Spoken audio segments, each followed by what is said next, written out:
Today, I'm going to talk to you about making decisions. So when it comes to decisions, the first thing that you need to consider is determining your values and your beliefs. And what does that exactly mean? So right now, I'm on my way to pick up my mom from work. This is a decision that I had to make, weighing the options of staying with my partner for a little bit longer or getting my mom and getting home early. I have to say, it's a weighted decision also with the amount of time it takes for me to get to her. So first thing is like my values, right? So I value time with my mom, and I value making time for the people that matter most to me. And my mom and my partner are the two most important people in my life. So pretty hard decision trying to pick between the two of them. However, between the last 2 nights, I've actually stayed at my partner's place, and I'm about to go on a trip. Really, the calculation leaned more towards my mom. And the next thing that I had to value was the time and energy it would take to get to my mom, because it's Los Angeles and it's quite large of a county. It's hard to get around. So it's gonna take me 45 minutes to get to her. Do I love my mom enough to drive an hour? I'm like, yeah. Within a year's time, I might not be close enough to drive at all to her. Like the closest I will be to her is like a 10-15 hour flight, and that could be for years.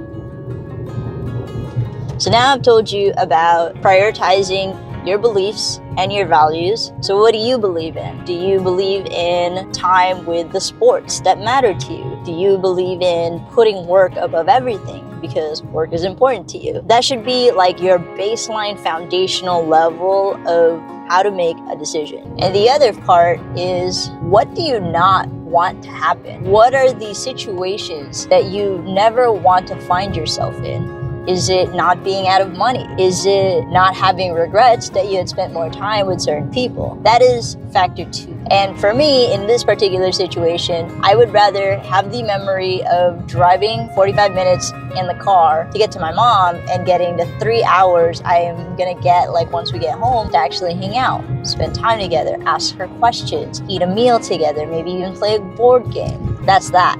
And I know this is not an easy calculation. It's hard. Having to choose between time for yourself and the people that are important to you in your life as you're trying to just like navigate your life is not an easy thing to do. So the last component of how to make a decision is your time and your energy. What is the value of the time that you would get by doing what you are saying you want to be doing? For example, and you know, this might be like kind of a blunt, and for some people this might seem kind of rude, but this is how I calculate things. There are people in my life that I haven't talked to that much, but I have tried to broach a relationship, like a friendship with. Like, hey, I know it has been a couple years, but like I know we're in the same area now. It'd be really cool if we could like hang out and do something together. I evaluate how much that person is worth my time after those first few touches based on like how much energy are they putting into like my cup and into my friendship? Are they also willing to take the time to message me and check in every few months, once a year at least? And are they trying to make plans to do stuff,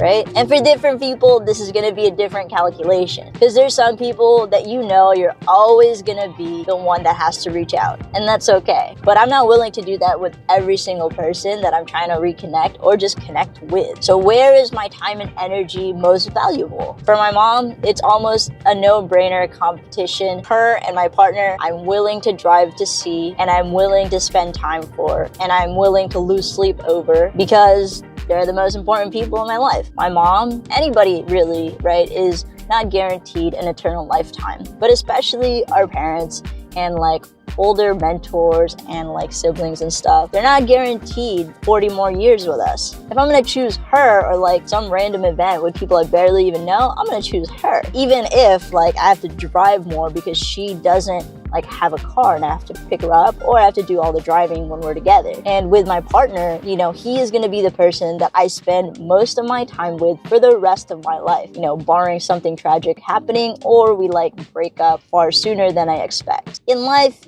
you have to be like making calculations about who's worth your time and energy. But there's a balance to it. There's a balance to always being very rigid and like holding your boundaries and making sure that people actually respect you. And then there's also the balance balance of like, people are human, people are gonna go through things, and it's not always gonna be as explicable as like, hey, I didn't hear from you from this length of time to this length of time. I don't want to be your friend anymore. I'm telling you that I used to be that person and I'm not anymore. You just have to find that balance. So hopefully this was helpful to you. I hope you make a better decision today. Have a good one. I'll see you guys tomorrow.